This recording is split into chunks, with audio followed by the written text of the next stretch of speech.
This news is brought to you by...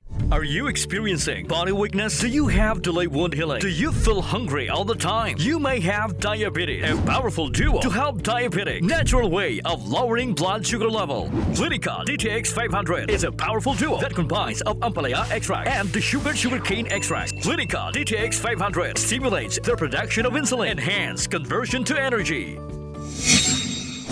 Nagpanguna ang Iloilo City sa mga lugar sa Western Visayas nga nagka-record sang COVID-19 cases sumalinsang Abril 1 tubtub Abril 12. Ini ang base sa data gikan sa Department of Health Region 6 o kon DOH sa nasabit nga period. Sa data chart makita nga 37 tanan ka COVID-19 cases ang na-record sa Iloilo City nga among nagapanguna sa listahan. Ginsunda naman sang Bacolod City nga may 34 cases, Negros Occidental nga may 27 cases, Iloilo Province nga may 26, Antique nga may 5, Guimaras nga may 4 ka kaso, kag Aklan kag Capiz nga may tig-isa naman ka kaso sang COVID-19. Madumduman nga bangod sang nakita nga slight increase sang COVID-19 cases sa syudad sang Iloilo, liwat nga ginpatuman ang no face mask, no entry policy sa Iloilo City Hall. Easy ka bandarang Alex